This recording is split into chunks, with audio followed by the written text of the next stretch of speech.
All right. Thank you for joining us this morning. Um, we are going to talk about what is happening at DC fast charging stations today. I will start out by letting you know that we are going to be recording today's webinar.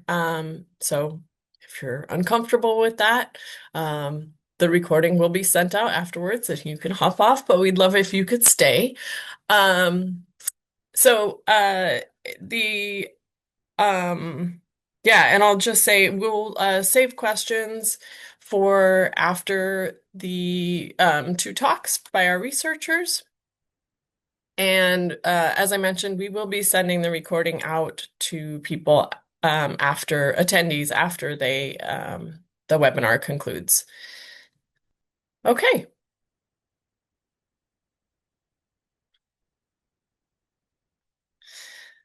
Yeah, thank you. Okay, so today I'm Delia Garris. I am the research program director for the Electric Vehicle Research Center here at Davis.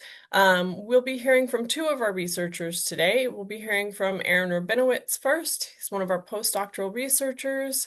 And then we will be hearing from Scott Hardman, one of our research staff.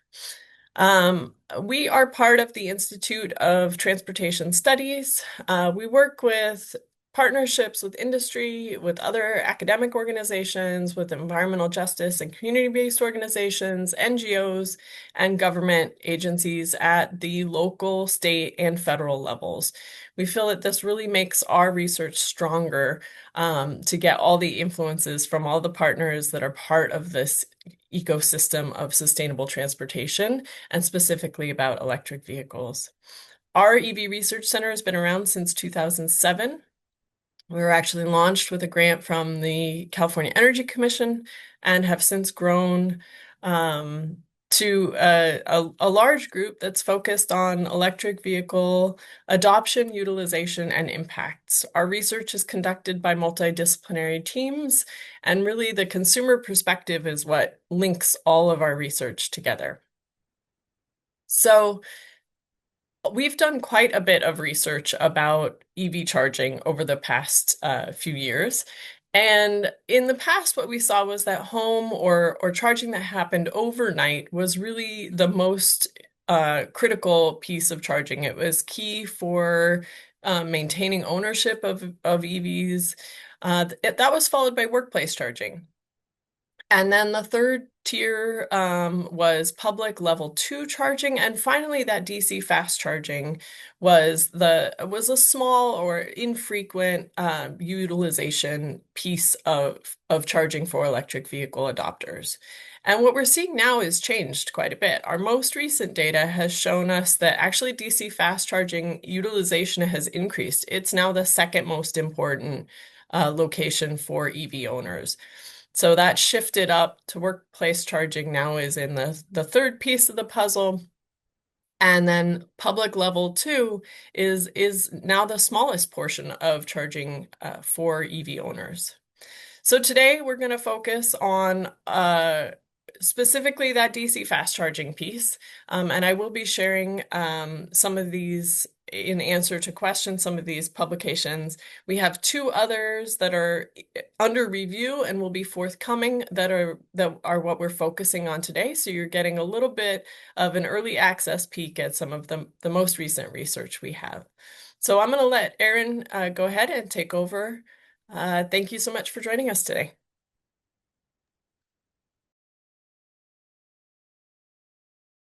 Thank everyone for joining us today for the webinar. I'm going to talk about the experience that customers have at DC infrastructure. So electric vehicle infrastructure is a relatively new system, but it's not a de novo system. That is to say that most current BEV drivers have the experience of fueling a gas car, and this is the context in which they experience electric vehicle charging. Although DC charging has become more common recently, it is still primarily a home-based experience for most BEV adopters. And most people who do currently own BEVs view public charging as an inconvenience. And when people are considering switching to BEVs, public charging is generally seen as a deterrent. Part of the problem is that home charging is an option. Because you can charge at home, you do not have to go to these public stations, which means the revenue for these public stations is limited, which means there's limited investment in these public stations, which in turn reduces the quality of the and quantity of the network, and ultimately can slow and limit the adoption of BEVs. So it is the role of public policy to pull out of this doom loop in constructive ways. But there is a question of what the actual scenario is and what is the right type of investment. What we have seen over time is that networks that are based on public investment, that's to say subsidies at various levels, tend to build small stations. So this would be your Electrify America, EVgo, ChargePoint type networks. Virtually all of these networks build virtually all of their stations with fewer than 10 chargers, and in fact, fewer than 5. Uh, the NEVI standard, of course, called for 4 chargers. On the other hand, we have proprietary networks that are manufacturer specific, or at least were manufacturer specific, and are subsidized by the broader company, so like Tesla and Rivian. And these networks, 80% of their stations have more than 10 chargers. So it's a very different structure. We analyzed thousands of reviews from Google Places API, which is Google Maps reviews, for both petroleum and DC charging stations in California. This amounted to over 50,000 text reviews from about 45,000 unique reviewers. This is, of course, only the most relevant reviews by Google Maps ranking system. And then we used GPT 4.0 to label these thousands and thousands of text reviews for themes, topics, and sentiment. Broadly speaking, themes are what we call things that are deductively assigned. And topics are what we call the things that are inductively assigned. That's to say we asked the LLM to find topics. And then sentiment is the overall attitude of the reviews, which is also assigned deductively.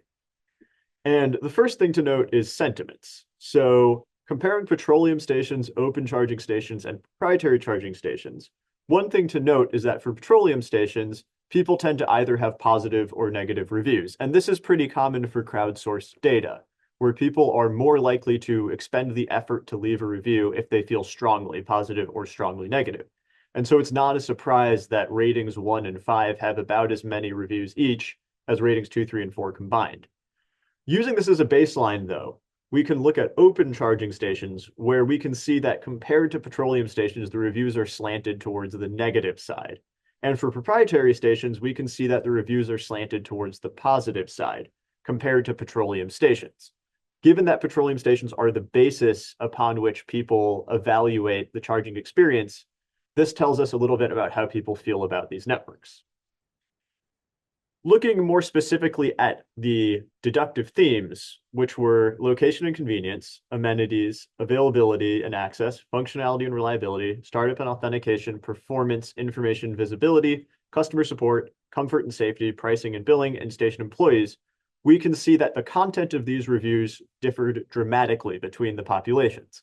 So for petroleum stations, when people left a review, they were leaving a review more than a quarter of the time, it would talk about station employees. And then almost 20% of the time, pricing and billing would be the theme. And finally, location and convenience accounted for almost 16%. For open charging stations, about a quarter of reviews were about functionality and reliability of ports at the station. But location and convenience was also an important theme, as was availability and access and the performance of the charging station. For proprietary charging stations, most of the reviews considered location and convenience, surrounding amenities, and availability and access, with performance being somewhat of a big theme as well, but a much smaller portion of these considered functionality and reliability as compared to open charging stations. We then determined to do a regression analysis to see how these various themes and other factors impacted the overall review sentiment. So that's to say, more likely to be positive, more likely to be negative. The first thing to note is that there is an overall similar story between the deductive themes and the review sentiment, which is basically to say that most of them are negative. If you bring up most of these topics, it means your review is more likely to be a negative review or a neutral review compared to a positive review. With the exception of location and convenience and amenities, where when people bring these up, it's usually a positive review, or it's more likely to be a positive review because reviews can contain many of these themes. For open charging stations and open charging stations alone, availability access represented as a significant coefficient at 95%. So that is to say that for open charging stations, when people mention availability and access, it is more likely to be a negative review. But this wasn't a significant effect for the other populations. Performance was a significant effect for petroleum stations and open charging stations, but not for proprietary stations. Part of this certainly is that the performance at proprietary stations is more consistent. Proprietary charging stations are dominated by Tesla, and the Tesla network has a consistent performance across the network, whereas open charging stations might try to differentiate themselves by having fast chargers, like Electrify America's 350 kilowatt chargers. And so open charging stations can actually gain credit from users for having particularly fast charging. For petroleum stations, basically the only reason that you would have a performance be notable is if it's really slow to fuel your car.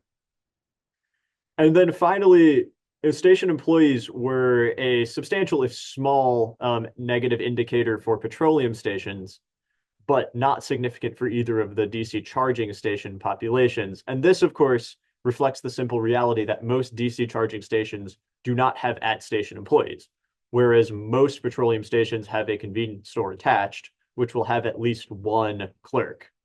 And people might have a negative experience with that clerk. When we look at negative reviews for open charging stations and proprietary charging stations, we can see a couple of things. So on the left in all of these Sankey diagrams are the deductive themes, and on the right are the inductive topics. So the inductive topics are more specific. And we can see that almost always, if a negative review is left at an open charging station, it will mention that a charger was broken. This is actually a very substantial portion of these negative reviews. The other things that might happen are slow charge, or an app being incorrect. But broadly speaking, it is dominated by charger broken. This is not necessarily the case for proprietary charging stations. However, it is true that these are still primarily about charger specific issues like charger broken or slow charge, or site full. The app, of course, is a consistent thing of both of these populations of negative reviews. People generally are frustrated by these apps. If we look at positive reviews and we look at the same Sankey diagrams, there's almost no pattern for open charging stations. Positive reviews are much less common at open charging stations compared to proprietary charging stations, or negative reviews at open charging stations. These are generally, sometimes you will get credit for a fast charge or nearby amenities or convenient location. For proprietary charging stations, that is the Teslas and Rivians of the world, positive reviews are dominated by location and amenities, with these being by far the most common reason people leave a positive review.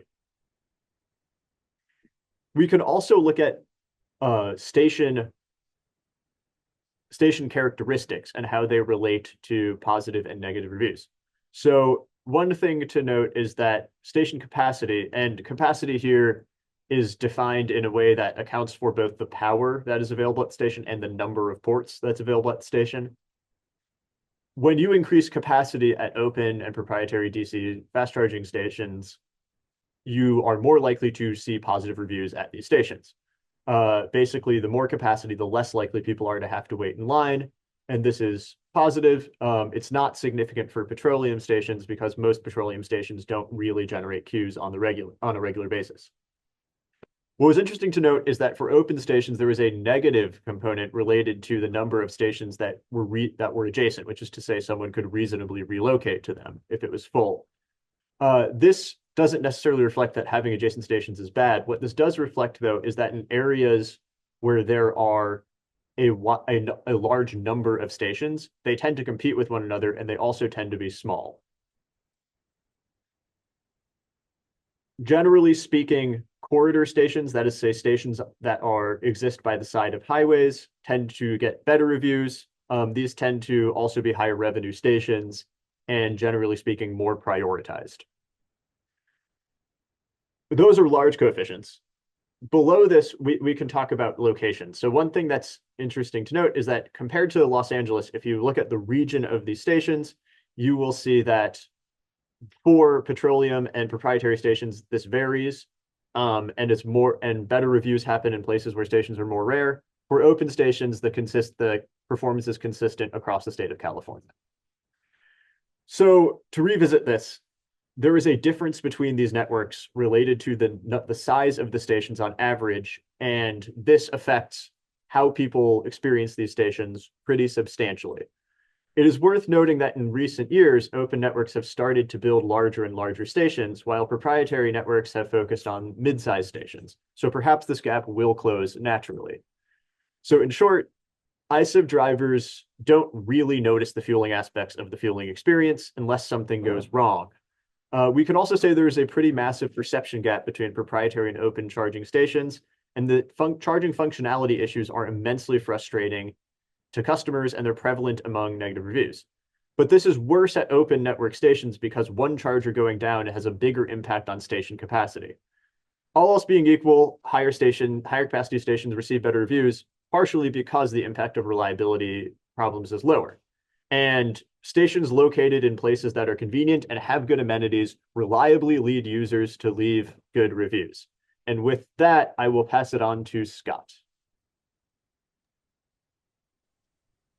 Thank you, Aaron. And feel free to begin typing questions into the Q&A or the chat for Aaron, which we'll begin to answer towards the end. Okay, so yeah, in addition to the research Aaron just spoke about, which relied on Google reviews, we also often survey people. And so this kind of portion of the webinar is about some results that we have from a survey where we're looking at what electric vehicle drivers do whilst they're at DC fast chargers, what they purchase, and how much they spend. And so, Aaron kind of spoke about some of this, but we know that there's issues with profitability of fast charging stations. It can take, 5 to 10 years to return the investment on the charger, at which point, often the equipment is replacing anyway. We also know that people's charging experience is substantially related to the availability of amenities. And then we also know that if there are amenities, people are much more likely to choose a charger with that location, choose to charge at the location.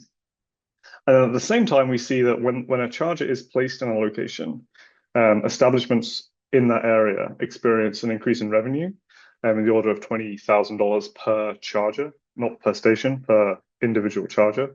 And then stores also see an increase in footfall. And so, kind of all of that went into us wanting to do this research and basically trying to understand more about what people are doing while they're at a charger, and what are these items that they're purchasing at these establishments near the charger, and is that expenditure something that a charge point operator could potentially use to help address this issue of sort of profitability and user experience.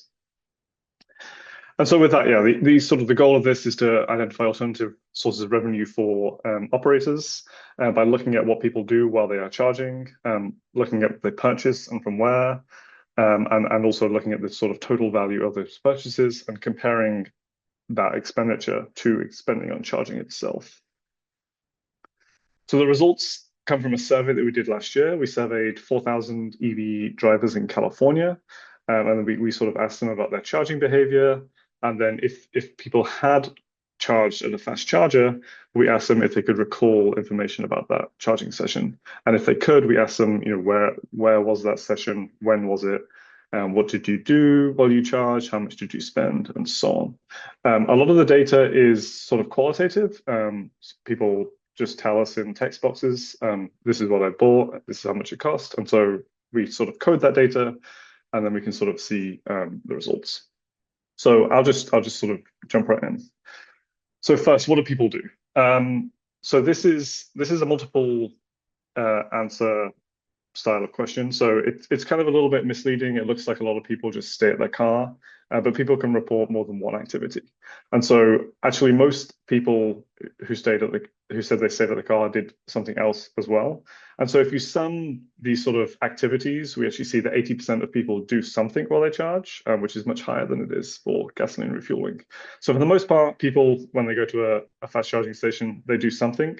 That makes sense. They have maybe 30 minutes to spare. The most commonly sort of frequented locations are cafes, restaurants, and bars. A lot of people go to a restroom. People report going to grocery stores. Some people just walk around.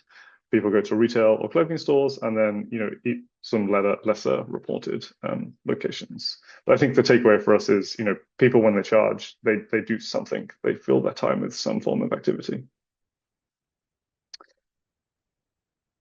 And so of those people, we asked them how many places did you go that you could spend money, which we can see on the left. So 55% of respondents told us that they went somewhere where they could have made a purchase, and 45% of all survey respondents end up purchasing something. So most people that go to a store, they do end up buying something. And on the right are the purchases that we can sort of see people making. And so this is based on this sort of coding of people's sort of open text box answers. And we only gather purchases for the first 2 stores. We see that people do go to 3, 4, or 5 stores, but we just didn't want to ask people too many questions in this survey. And so when we sort of code these responses, we sort of see that the most common purchase is food, things that we could identify as meals, pizza, sandwiches, going to a diner, going to a restaurant, things like that. Followed by coffee. That's an extremely common purchase. It makes sense when you're on a road trip. People also just a different variety of beverages, and then again snacks, other food that we can sort of determine what it was, and then groceries is also a pretty commonly reported item.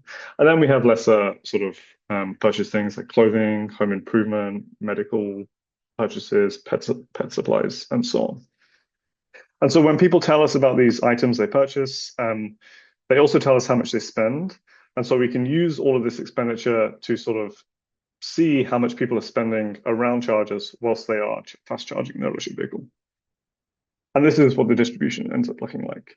And so the mean is about $40. So on average, when someone goes to a charging station, they spend about $40 on items other than charging. That's the mean. The median is lower, it's about $20. And the mean is pulled up because there's sort of these extreme values around here, which seems like maybe someone made a mistake in the survey, but because we know what they purchased, we can sort of look at the value, look at the item, and see that makes sense. So someone bought a TV, someone bought an iPad, someone bought some prescription sunglasses, someone bought a really nice suit, and then also lost a bunch of money at the casino. Okay. And then we can also see where this spending is happening. One thing I'll come back to at the end is not everybody's primary reason for being at the charger was to charge. I think these purchases here, people went to sort of make those purchases and then also ended up charging. And we'll look at differences in the expenditure based on if people went there specifically to charge or do the activity. Okay, yeah, so we can also have a look at the types of stores people spend money in. We also get information from people on the brands of stores, but it's kind of just a count of the most common restaurants, coffee shops, and stores that you would see in and around California. So again, like the most commonly frequented store type is a cafe, restaurant, or bar. In the sample, 400 people went there. They spend a little less. People spend a little less in cafes, restaurants, and bars than other places. But because so many people go there, you sort of end up with the highest sum of spending being in these locations. So in some ways, like the main beneficiary of fast chargers at the moment seems to be cafes, restaurants, and bars. Retail and clothing stores are not visited as often, but people spend quite a lot more, and so they also are a pretty substantial beneficiary of this expenditure. And same for convenience stores. A decent number of people go there. Again, they spend a little more. And again, you see a relatively high sum of the spending in those locations. Okay, so yeah, we also want to break down expenditure by the reason someone was at the charger. And so you can see here that most people, the primary reason being in this location was to charge their electric vehicle. A relatively small percent went there just to do the activity, like buying an iPad, for example. And then some people had this sort of combined reason for being there, which is charging and also doing the activity.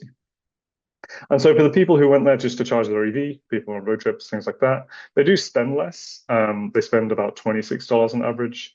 And then people who primarily went there to do groceries, buy some things, they do spend quite a lot more. And so I think this maybe is expenditure that is potentially more reasonably attributable to that charger, whereas this is kind of expenditure that would have happened anyway, and maybe the sort of charging session is more of an opportunistic charging session.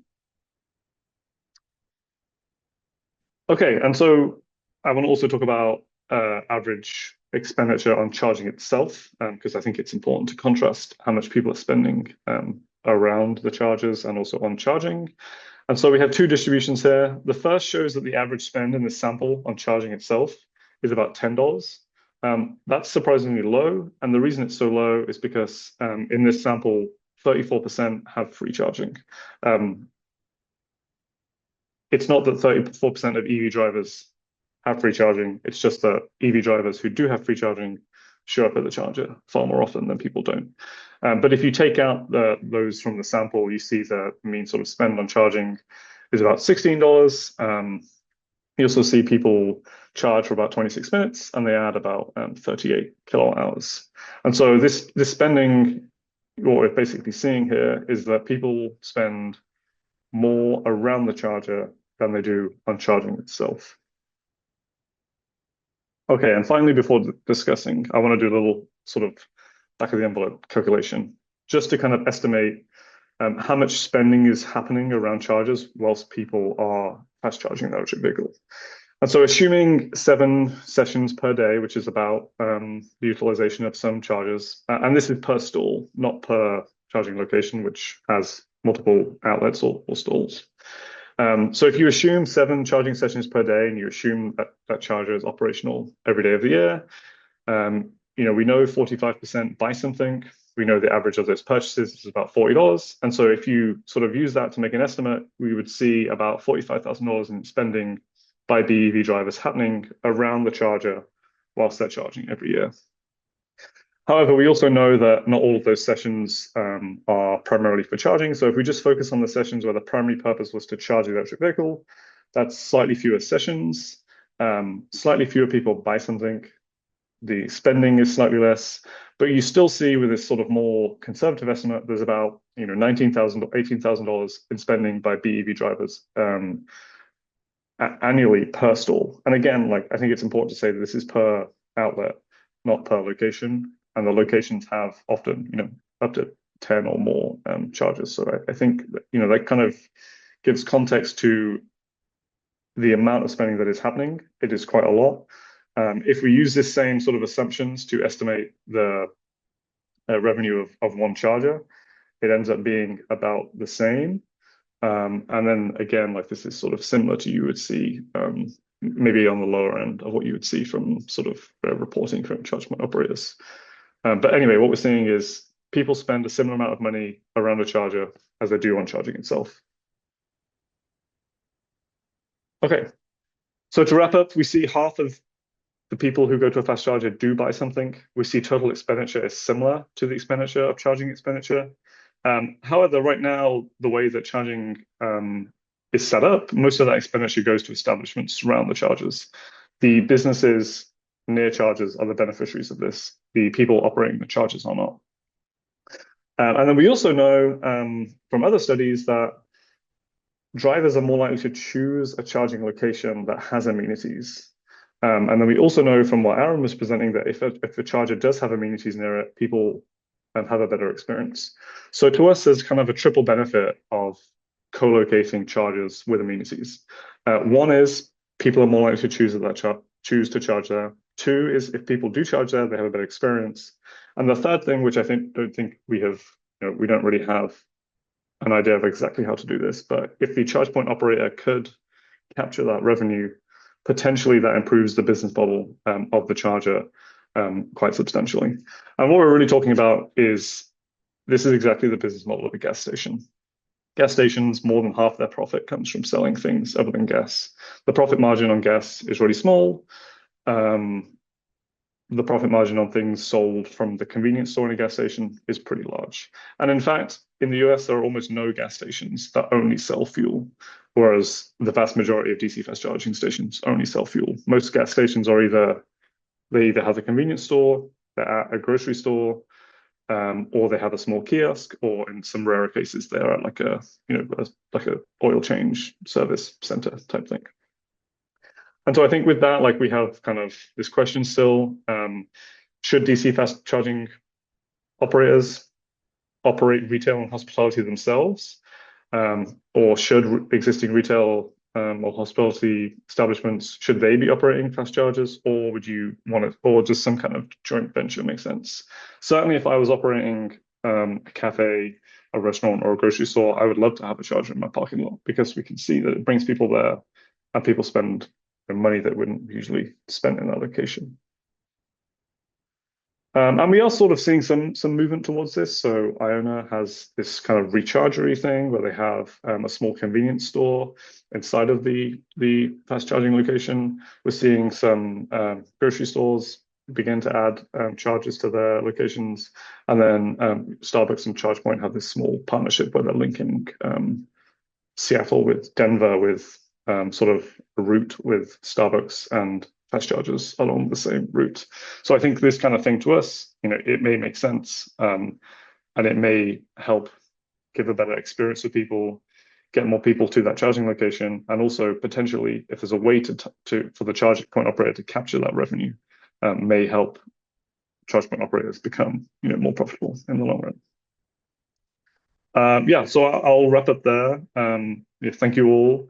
We're now going to open up to Q&A. So there's going to be two different options here. You can pose questions in the chat, and then Dahlia is going to moderate this. And then we will allow people to ask questions verbally. However, please make sure you ask a question. Keep it short. Don't, let's try and minimize the amount of backstory you have. And otherwise we'll just sort of mute you. So if you do want to ask a question, you can raise your hand.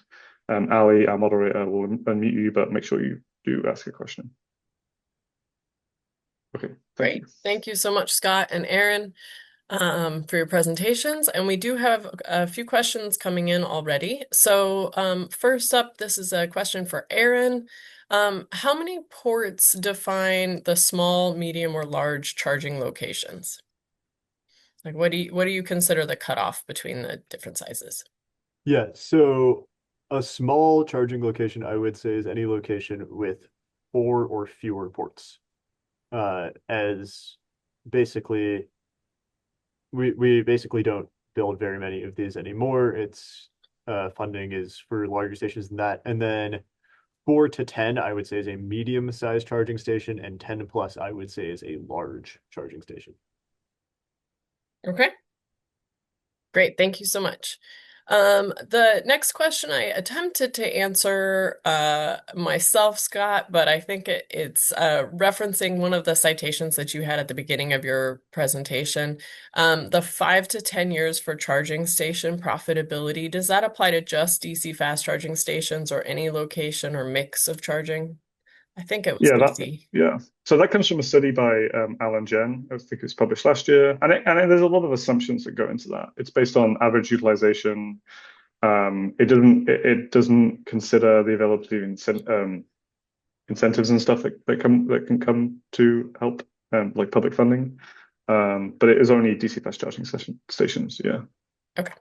Great, thank you. The next one for you, Scott, I believe, is can you see whether people who have free charging spend more or less? Did you separate those out? Yeah, that's a good point. Actually, I had the same hypothesis. I thought if people had free charging, they would maybe be more willing to spend more around the charger. I didn't actually see that. I saw no difference in how much people spend based on whether or not the session was free to them or not. I think potentially what's happening there is people who have free charging maybe go there more, so it's less novel, and so they sort of restrict their spending. Whereas a lot of people, fast charging is a pretty rare occurrence, and so when they do go, maybe it's more novel, and they are more willing to spend. Okay, so I think that ties in really well to the next question, which was that it doesn't seem like the cost of the charge itself is important to people, but price was more important for gas stations. Is this because of the free charging and early adopters being more wealthy than the average household? And do you think this will change over time as we move into the general population, as more people get EVs? And this may be for both of you, actually. Um, okay, I'll take a stab at this. So I do absolutely think like price distortion is a factor here. So many people pay different prices to charge even at the same station, depending on whether they're a member or they're on some type of plan or they're subsidized by their purchase of a vehicle. But I think people generally have a good idea of what they will pay when they go to the station, whereas gas stations can have quite a bit of volatility even on different sides of the street, different corners of an intersection right next to each other. And people will notice that, and so they'll go, "What, this station's ridiculous. It's charging 10 cents more per gallon than the one I can literally see." And I think that's more of the driver for petroleum. Scott, did you Yeah, see yeah. any sensitivity? Yeah, I mean, people are definitely sensitive to the price of charging. Like we do see there's a significant relationship between the cost of the charger and if people choose to charge in that location or not. And also other choices, right? Like if you have two vehicles, like the cost of public fast charging will go into the decision to take your EV or your gas car on a long distance trip, things like that. I do think people are willing to spend more at public fast charging stations than they are for like their home charging location or their work charging location because it happens less often. And you get more power for that, sort of higher cost. But I think, if you're a regular user, you're probably even more price sensitive than someone who has like a home charger. Great, thank you. Um, Matthew Pereira, I would love to ask you to unmute and ask your question. You're asking about the average across all contexts that Aaron mentioned. Um, and a follow-up question. Can you clarify which average you're referring to? Yeah, so in the first one, I towards the end of your presentation, Scott, you were saying the annual non-charging revenue per stall. So I was wondering, thinking about what Aaron had shared earlier, that there were these differences between like the different types of stalls people are going to. What are you averaging in there when you say average revenue per stall? Yeah, that is across all charge point operators. So a lot of people in that sample did charge at a Tesla supercharger, for example, but we also have a lot of people at like EVgo chargers, such for America, and so on. I don't recall what the breakdown looks like between expenditure around like Tesla charging stations and other operators. I'll have to get back to you on that. Okay. And then like I guess Your follow-up question I about do rideshare drivers? yeah, I do appreciate the follow-up opportunity. So like what kind of like intuitively as somebody who charges a lot myself, but like when I see people at these stations like and just watch what people are doing, I would think there's a difference in this behavior average between people who are there all the time, like every day. Like it just doesn't make intuitive sense to me that you would spend that $20 every time.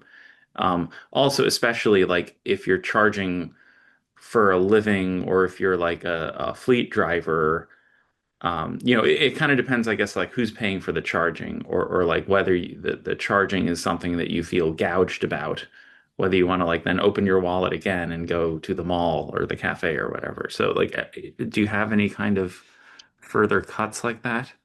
Yeah, definitely. So in this data, we see people public fast charge just less than once a month. So it's not a very common behavior. However, we do see people in the data who charge every day of the week at a fast charger. And for that, you can see there is a difference in how much people spend. So when it's like a rare occurrence on a road trip, maybe you've got like other people in the car with you, people do seem more willing to spend more. And compared to these sort of people who are charging every day for whatever reason, or every week even, people do appear to be willing to spend less. But I would expect, going into the future, the majority of EV drivers will be those who are charging, less frequently on a monthly basis rather than on a weekly or daily basis. Yeah, I can add that while this isn't part of the analysis that we did on reviews, it's pretty clear that there is a large subset of reviews that's left by Uber drivers and other types of delivery drivers, and they tend to be very focused on like availability and performance and don't care about much else. Like they just want to be able to reliably charge, and they're willing to drive well out of their way to do so. Thank you. Yeah, thanks for jumping in and clarifying. Scott, you had mentioned a couple of different averages for user spending at DC fast chargers. So there's a question there. If you could reiterate, you broke down your average according to whether people went there to charge or whether they were there shopping and happened to charge. Can you Yeah, reiterate those averages for us? yeah, definitely. So yeah, just as a reminder, most people that we observed these sessions for, the primary reason was charging. And then if you go there primarily to charge, the average is about $26, so slightly less. And then a very small percent of people, it was about 6%, went there primarily to basically shop. And the average for that expenditure was about $90, which is skewed quite heavily to higher values because we had these people buying like expensive suits, iPads, TVs, and stuff like that. Right. Yes. Okay, thank you. Thanks so much. Aaron, can you share, and maybe if you have a link that you can add in the Q&A or in the chat, the name of the study that you mentioned?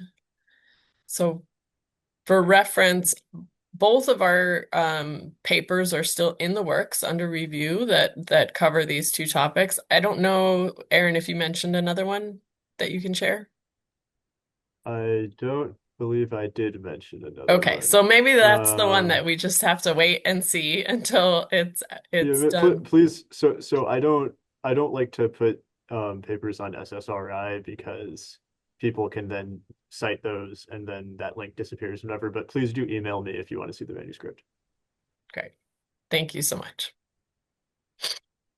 Um, do you think that time of use rates have any impact on non-charging revenue? I have not looked into that. I guess if you were charging more, yeah, I don't have any information on that, like Yeah. to sort of We could to comment. hypothesize perhaps that high rates at home might make people more likely to charge in public rather than at home because right now I think what we're seeing is that the public charging rate does not vary hour to hour in most locations, right? I mean, it can in some, yeah. It can. I don't, yeah, it can. I don't. I would have to look into that, right? Like, Okay. we often have these hypotheses about EV charging behavior that we have That's these just ideas that an don't come excuse through. for another research study. Yeah, Thanks for the absolutely. question. Okay. Do you have any comments on the projected or expected trend for mergers and acquisitions with public EV charging networks? I personally do not have projections on that.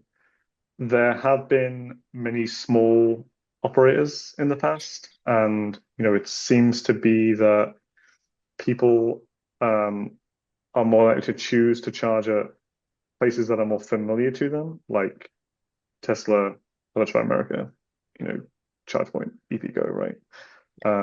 So maybe that could happen, but I don't have any data on that. Okay, great. Thank you.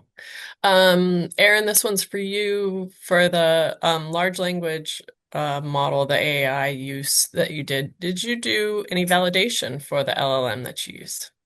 Yeah, we did a pretty comprehensive validation of it. So we are obviously skeptical of its ability. So the way that that worked is we leveraged a property of the hypergeometric distribution in order to determine the amount of samples that we would need to do and given the success rate. And so we had students who were not part of the research team we randomly gave them reviews as well as what was labeled and then asked them to determine whether they felt it was accurate or whether they felt it was sufficient. And basically we ended up reviewing the numbers. I do not remember the numbers off the top of my head, but the students passed the LLM coding at a high enough rate that the sample ended up not being too big. Thank you.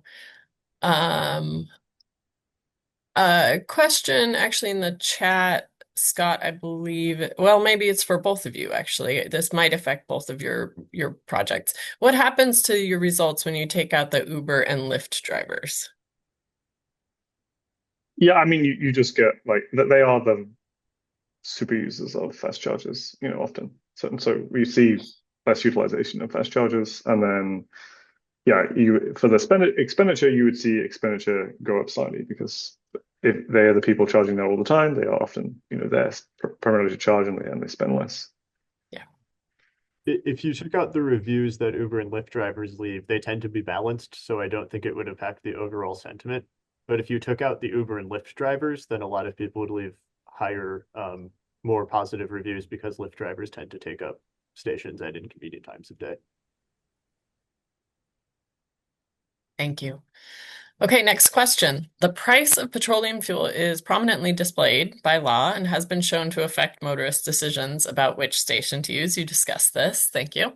Would this be a good idea for level 2 and level 3 stations, at least where there's competing brands of chargers nearby to encourage a little bit of price competition? I think it would be great if pricing was less opaque, but unfortunately, many people pay different prices even at the same station. And so, yeah, I would absolutely think it would benefit.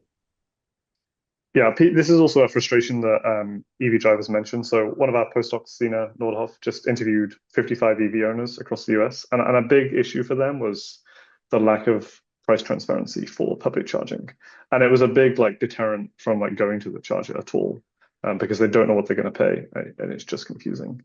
And then maybe I'll also answer the second question. So Thank you. another deterrent for people going to a charger is just uncertainty in how payment works.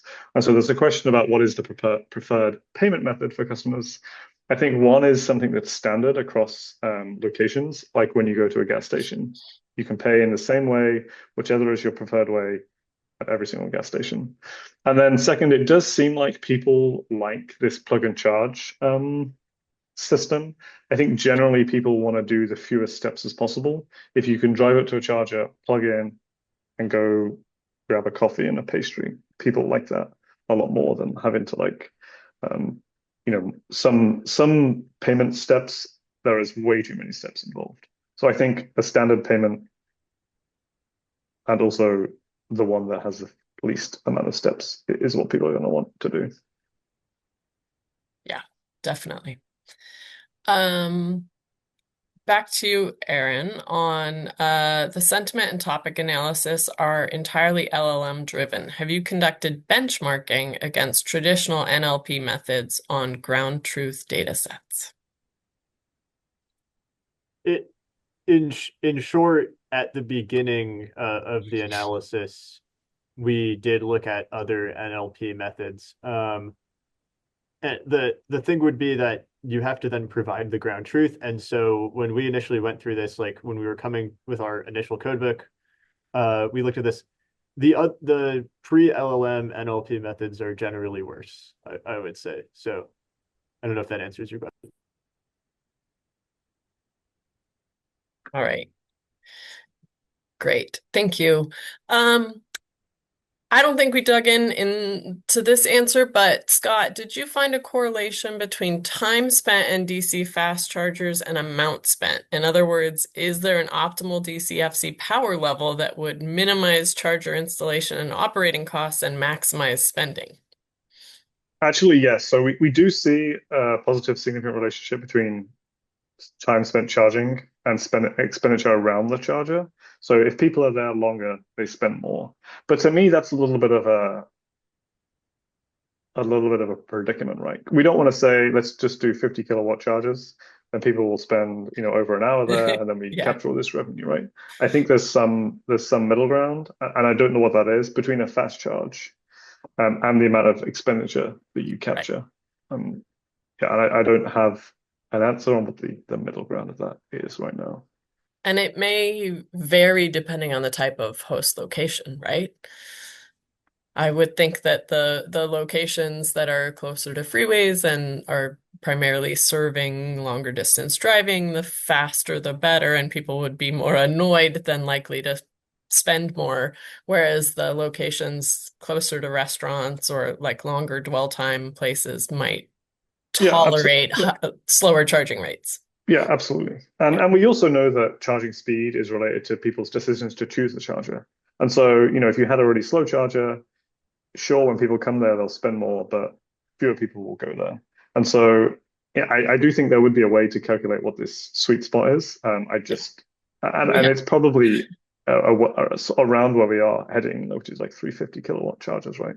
It's probably somewhere in that ballpark, but I would have to look into the data more to answer that question. great. Thank you. Were respondents able to identify if they used public charging as their primary source of energy versus having home charging as an option? And if so, was there a difference in behavior with folks that have home charging versus not? Yeah, yeah. So we can see people's charging behavior at home, work, public slow chargers, and public fast chargers. And most people, their primary location of charging is home.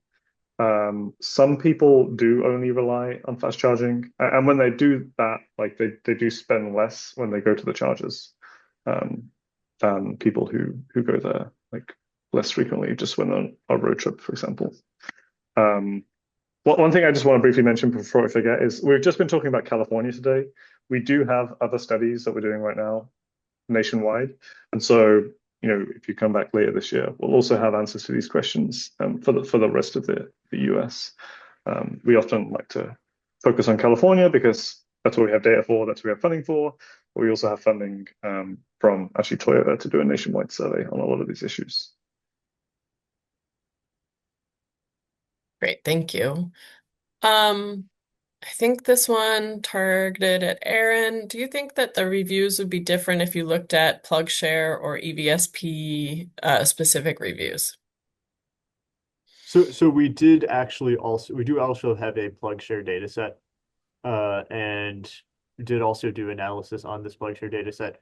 The plug share data set is much more heavily focused on basic reliability stuff. So most people who use PlugShare are leaving way shorter reviews and reviews that will basically boil down to it worked or it didn't. And that's an EV charging specific platform. Whereas I think most of the Google reviewers actually left quite a few reviews on completely unrelated things. So they have a more general perspective. Yeah, the question, one of the next questions is whether we have any data on truck charging and how much they would use public fast charging. I don't know if that's a question on like Class 8 trucks or things like Rivian, Ford F-150 Lightning, and so on. We do have a small amount of data on like the F-150 Lightning, Rivian trucks, and so on. And we actually have a survey that's live right now that we oversampled these truck owners. In the past, these EV truck owners show up in very small numbers in surveys because they came to the market later and they sell in somewhat smaller numbers. So we should be able to answer that question in more detail in the future about how light duty trucks are using fast charging stations, but we didn't have enough data in this current survey. Yeah. Uh, and what percentage of our studies were delivery or taxi drivers? Pretty low, like I think, quite low. Yeah, yeah. like very low percentages. The sample is like all EV owners in California, and most EV owners are not Uber drivers or taxi drivers. Those some are, but for the most part, it's just regular households using their cars for commuting and personal travel. So this comment question is going back to the pyramids that I started off our meeting with this morning. There was some surprise to see that level 2 public charging has declined in utilization. At retail locations, you're not there long enough to add a useful amount of power to an EV, but maybe PHEVs you could, where you can add a few miles during an hour or 2 hours. So do you want to mention a little bit about those new results, Scott, and that shift to DC fast charging? Yeah, I mean, we just see it used to be that DC fast charging was one of the lesser used locations. I think because we have more and more of it, people are charging them more. But at the same time, people have been developing less public slow charging, and so I don't know if it's a true representation of what people really want to do. I would think if there was more public slow chargers out there, people would use them more. It's just that they have been developed at a slower rate than the recent development of public fast chargers, where many people also can charge for free, which probably means they use it more. Okay. But I still think there's a place for public slow chargers. It just has to be at places where As a people PHEV dwell. driver, I agree. Yeah, it just has to be at places where people dwell for a long time. Right. Yeah, Yeah. like maybe school, the cinema. I don't know, places like Yeah. that. Yeah. Um, So a comment, not sure if this can be concluded from the data, but do you see frustration with public charging driven by other drivers' behaviors, like charging past 80%, blocking the charger, plugging into 350 kilowatt chargers if you have a vehicle that's not capable of utilizing that power level? Um, so I guess I will just say that we do have research that goes specifically into charging reliability and how often those sorts of issues are happening. Um, and we have heard for many years about frustration with blocked access to chargers. I think Ken used to say out of all the interviews that he had done that all but one had an issue with charging. This is part of why we're studying the reliability to figure out what those issues are, whether they're technical issues or behavioral issues or etiquette issues, let's say. And the one that didn't have an issue had never tried to charge in public. So if you guys have anything you want to add to that question, you can jump Yeah. in. So some of the, not a huge volume, but some of the longest negative reviews were people ranting about other drivers, and like giving away like identifying information, license plate numbers, stuff like that. So I would say that that's definitely a problem. Yeah. Okay, so perfect timing. I think we've made it through all of our questions. We have one more to go, and it's 10:58. So well done, team. You suggested that fast charger usage would trend to more occasional users in the future rather than heavy users. What makes you think that? Yeah, I think I'm not really thinking about delivery drivers and Uber and Lyft drivers here. I'm thinking about like the majority of people. It's hard to make a rational choice to buy an EV if your primary charging location is a public fast charger because that fast charging is so expensive. I can't imagine many people will be buying EVs in the future if their primary location is fast charging, because it would be a more rational decision for them to buy fuel efficient gasoline vehicle. And then we also see that in the data. People, if they don't have a home charger and would have to rely on public charging, they're less likely to choose an EV. We also see that when people do buy an EV and they are relying mostly on public charging, they are more likely to abandon EV ownership in the future. And so I just can't envisage a future where there are people in large numbers primarily relying on public fast charging as their primary charging location, because the cost is high, it's less convenient. Yeah, it's not a, I mean, I can't predict the future, right? So it's not that's not an answer, like a definitive answer. It's just my sort of perspective on that. Absolutely. Thank you, Scott and Aaron, today for your insights. Thank you for all of you that have joined us for the webinar this morning. We will be sending out the recording, as I mentioned at the beginning of our webinar, and we'll also in that email have a survey. We would love to get your feedback on how we've done today, any other topics or things that we can do to make our future webinars better. You'll also have the opportunity to sign up to hear about future webinars. There's a link in the chat that you have right now, and that link will also be in the email that you get after the webinar today. So thank you again for joining us today. Hope you have a great day. Thank you all.